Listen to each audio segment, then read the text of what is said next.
It's a Thursday afternoon, and we're just getting ready to head over to Scott's house. It's been about 4 weeks since we set up that cube refugium, or what he calls a display refugium. He's added a few fish, added a few corals, added a few bells and whistles, so we're getting ready to head over there. But I've got one thing new, some new aquarium service gear.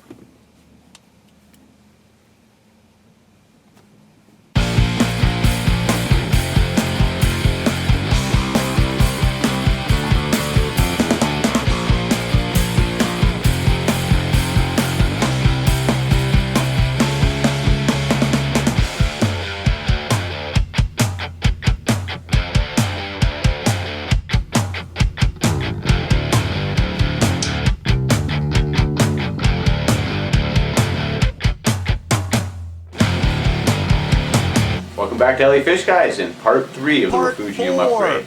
It's been about 4 weeks since we completed the upgrade on my Refugium. As you may recall, we switched out the tank from a 30-gallon cube to a 60-gallon cube.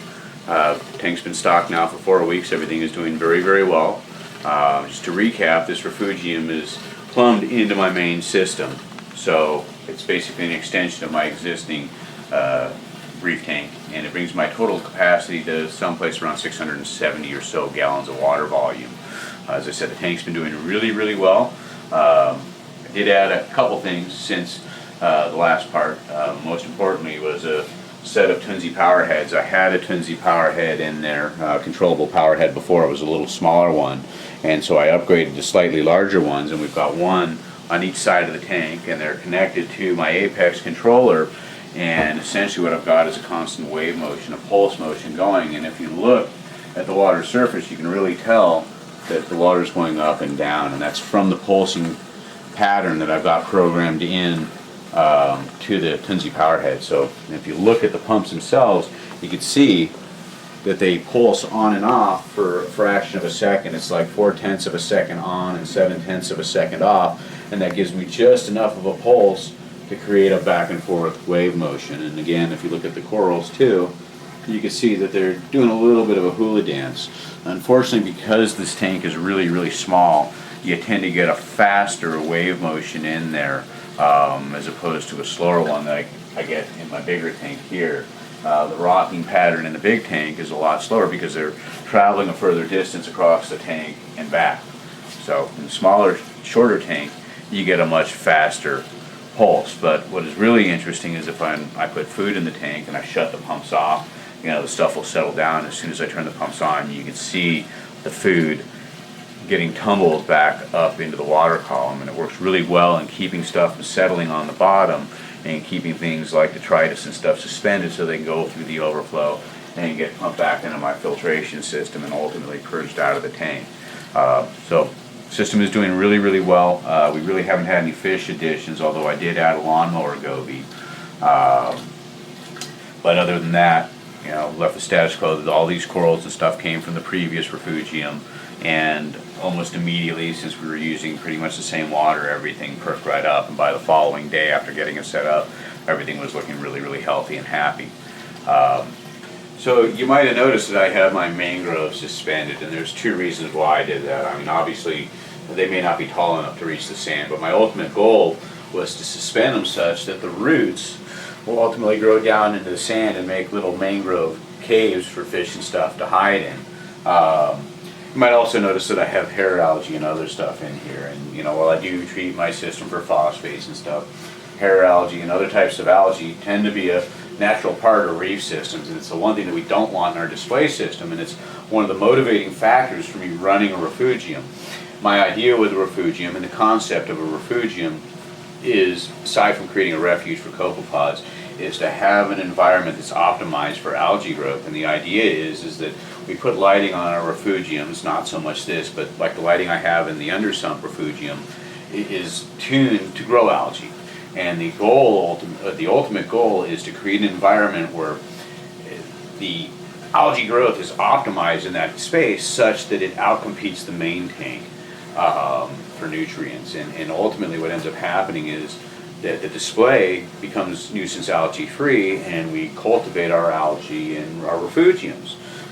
One of the things that I do to help export nutrients is I keep Chaeto in my main refugium, and I export it every week or 2 weeks. I'll pull out large clumps of Chaeto and give it away to friends or local reef club members, or if nobody wants it, I throw it away. But the Chaeto is a means of exporting algae, and in that refugium I get other nuisance algae, which I'm perfectly fine with, because as long as they stay where I want them and don't end up in my main tank, then it's serving my purpose. So in here I do get some hair algae, and really it's not an issue. I reach in here every week or so and I'll pull some out. At the same time, the hair algae also protects the roots of my mangroves, so it's not a bad thing. Because a couple of these mangroves were buried in sand, when I uprooted them and suspended them, the white roots on there can actually get burnt from the lighting, and it can cause the mangroves to die. The hair algae has helped to protect the roots, and consequently the mangroves are doing just fine and still growing despite the fact that they're suspended. But ultimately those roots will find their way down into the sand. I'll be able to eliminate these cliffs because they'll root themselves into the sand and support themselves. If you go to the tropics, places like Cancun and stuff like that, it's very common to see these mangroves where the root systems are coming up well out of the water, and the stalk of the plant is actually suspended, and below the plant, there's this whole network of roots that go into the earth. And we're kind of trying to create a similar look in here by having the mangrove roots go down, and ultimately it creates neat little places for fish to hide, and it gives it a little different feel than your typical aquarium. And one of the things I like to do is kind of sit down below and look up. You have this nice little canopy of roots there, and it's just kind of a little bit different than just looking at plain rocks and corals. And it's funny, there's a little dragon-faced pipefish here. He'll hang out on the roots there and pick at copepods and other stuff and keep himself fed. But overall, the tank is doing really well. Like I said, I have a little bit of hair algae in there, which I'm perfectly fine with because it keeps it out of there. I also keep some caulerpa in here. It's another very useful macroalgae for nutrient export. And with the caulerpa, I'll reach in here every few days and grab out a chunk, and usually a little bit more than that, and toss it in my bucket wherever it might be. And now that I got the fistful of this stuff, I'm going to have to do something with it, so I'll just toss it in this little cup here. But everything that grows in there, I could pull some out and kind of preen it and help reduce overall nutrients, because the stuff does consume nutrients. If you don't pull it out, effectively you're keeping nutrients in the system. So for those of you that do run refugiums, it's not just a matter of keeping plants in it, it's a matter of pruning those plants and exporting nutrients by pulling some of the algae out, thinning it out, and allowing it to grow some more, and pulling, repeating the process of removing some. So we touched on the Tunzi power heads and the fact that I have them connected to my Apex controller, and I program all this stuff through my Apex. There's a couple values in it. Obviously I have lots of control. I'm a control freak, what can I say? But having it controlled by my Apex allows me to do different things. One, when I feed, I can hit a button and it shuts these pumps off, so it slows down the flow in there. That way the slower fish can get their food. During the day I might have one flow pattern. In fact, I do. This wave motion that you see now is my daytime wave motion. At night I have a different wave pattern that kicks in, that basically one pump will run while the other one's off, runs for a handful of seconds, and the other one turns on and the other side turns off, so I get a left to right flow instead of a forward back motion. It's just a little bit more calm at night, and really there isn't much need for that.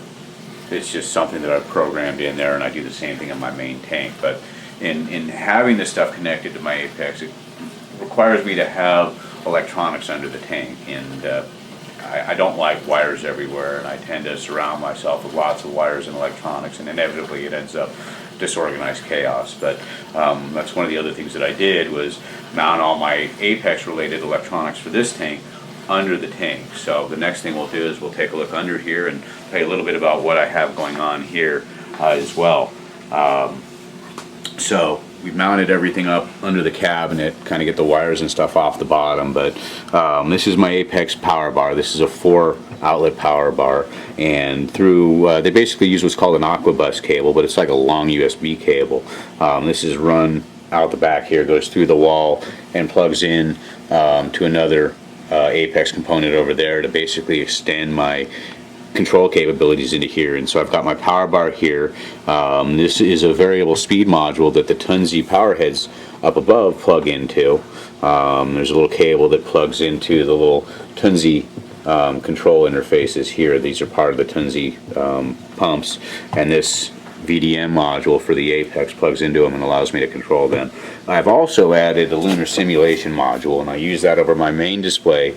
I also use that on this tank. There's two LED lights that are mounted to my main light fixture there, and what it does is it allows me to have simulated moonlight that follows my local moon phase. So when it's full moon, I have my my lunar lights are basically full power, and if it's a partial moon, the output of those LEDs will be equivalent to whatever phase the moon is at. So if it's, you know, small moon or whatever you call it, then I'll have very little moonlight. If it's full moon, obviously I have more, and so the lights will dim up and dim down based on the moon phase. And when there's no moon, there's no moon lighting. But it's kind of neat to have a little bit of the moonlight on the tank, so there's that satisfaction of looking in there at night, seeing a little bit of the, you know, deep blue luminescence. But for creatures like fish and corals that spawn based on the moon phases, it can also be useful because that light, in addition to the the pull of the moon or the gravity or whatever the moon creates, will help and stimulate coral spawning and fish spawning, at least those type of creatures and inhabitants that spawn based on the lunar activity. So, you know, it's one other piece of the equation of creating an environment that is as close to the ocean as you can possibly get. And that's one thing we strive in our tanks, is to have, you know, an environment that's as close to the ocean as we can. So it's just one of those things that I have on the big tank, I wanted on the little tank, and it was easy enough to implement. So in a nutshell, you know, that's all the electronics. The wires are kind of cleaned up, they're off the bottom. The electronics are off the bottom, so if God forbid water gets down here, nothing's going to short out. You know, sort of organized as well. And in a nutshell, that's basically it for the electronic side of things. And we'll take a look up here at the actual moonlights. Are you still tumbling biopellets? Tired of constantly replacing your GFO? Or trying to grow algae in your refugium? And you still have algae problems? Get real! Real filtration, that is.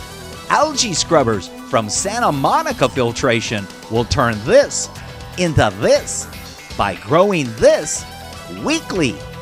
Two styles of scrubbers, the Hog and the Surf. Both are extremely easily installed and noticeably effective. You want results? Algae scrubbers are the answer. Visit santa-monica.cc. Hi there, my name's Jim Stime, and you know me as the LA Fish Guy. Well, I also wear a couple of other hats. One of them is the jellyfish tank called the Jelly Aquarium, and the third is myfishtank.com. I offer an entire line of acrylic aquariums ranging from rectangular to hexagon, flatback hex, as well as the custom curve front aquariums. There's also an entire line of stands and canopies ranging from MDF to pine to oak, with a variety of different finishes available. And the website is even smart enough that you can calculate what the freight and crate charges to your location will be. That's myfishtank.com.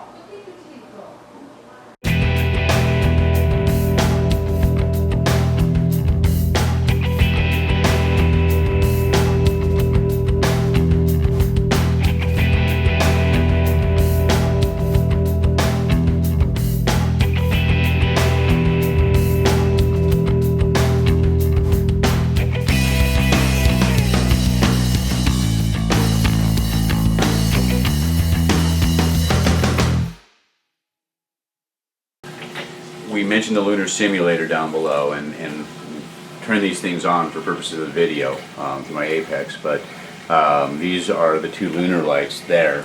With them on, they're basically 100% power, and obviously since it's daylight and the main lights are on, you really can't tell, but those two lights represent my Lunar Simulator lights, and as I said, they're connected to my controller, and they'll turn on based on the moon phase and dim or brighten according to where the moon's at, whether it's full moon, partial moon, whatever. So it gives a nice little deep blue look to the aquarium at night. And if the moon's out during the day, the moon lights are on during the day. They follow the natural phase of the moon. Whether it's worth much, I don't know. But as I said, the theory is that we're creating an environment that simulates the ocean as much as possible. And if I had any critters that spawn based on lunar activity, that's one piece of the equation that might help them spawn. So, you know, it's just had to do it. I'm a control freak and I like gadgets, and that's one other piece of my Apex equation.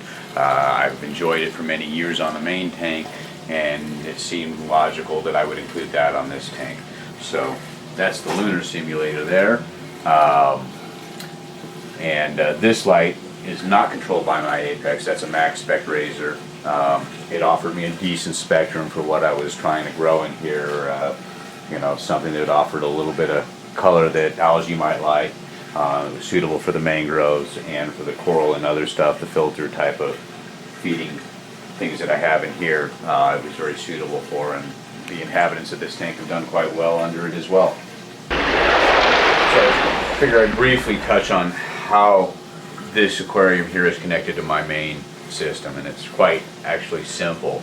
I had a line that was returning from my garage for my chiller.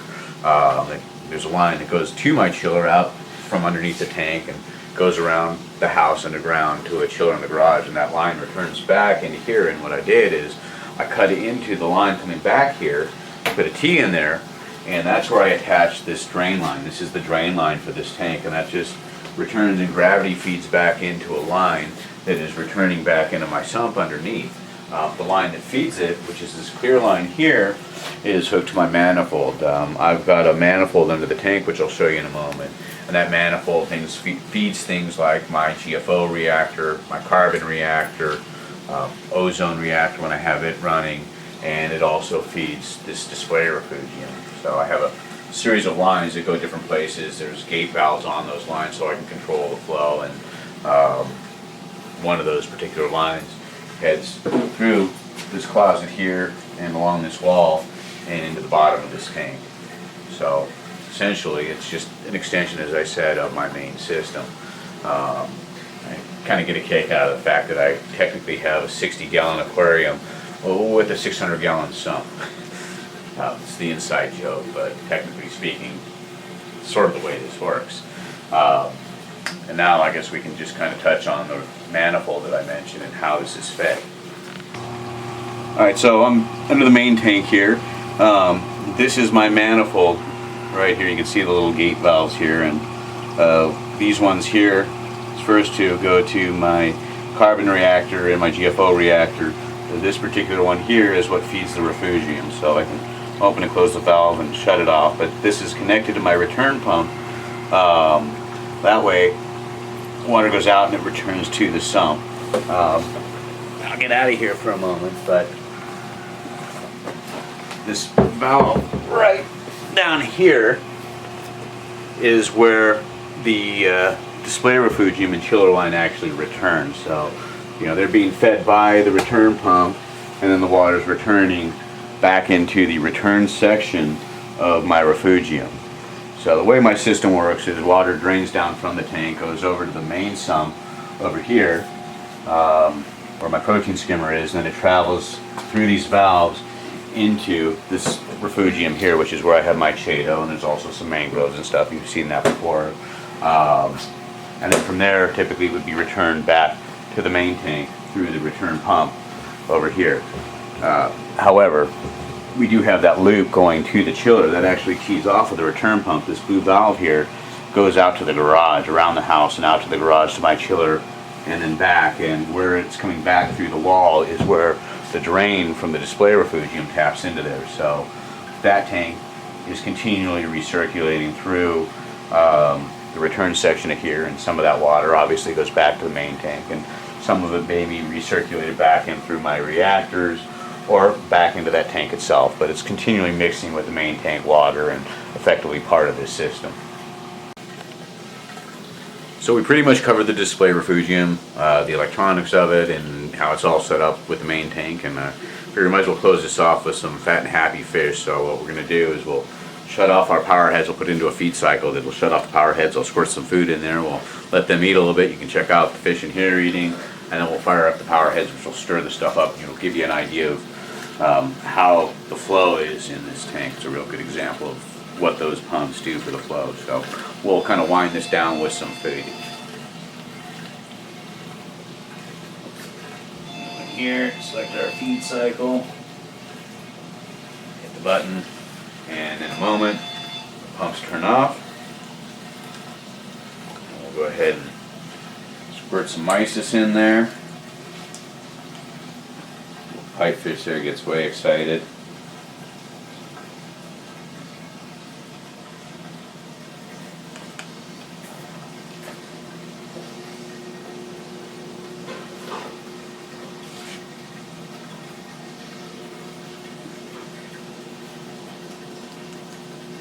So we'll let it settle a little bit here, and in a moment we'll fire up those pumps, and any food that's settled on the bottom will get kicked back up.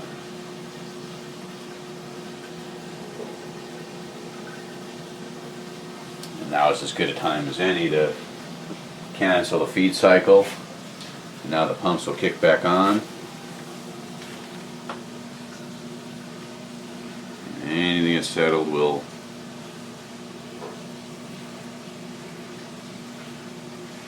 get blown around in a hurry.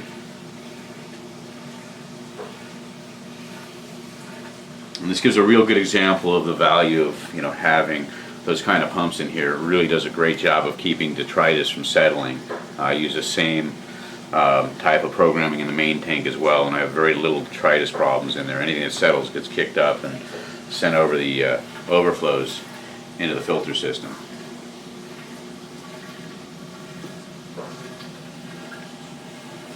So that'll wrap up this.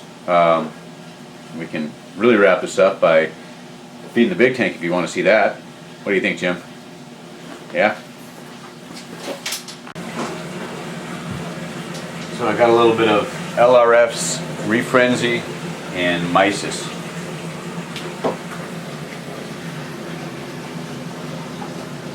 Send it in there over the power head by the power head.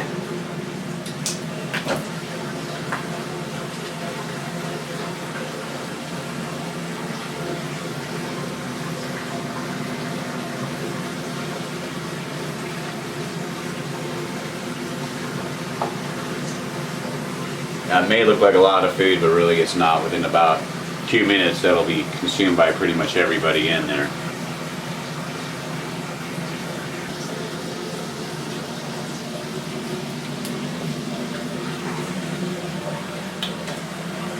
That'll about do it. Really appreciate your tagging along and watching this episode and checking out the new display Refugium. Hopefully there'll be more in the future. We'll keep moving forward, and thank you for watching LA Fishguys.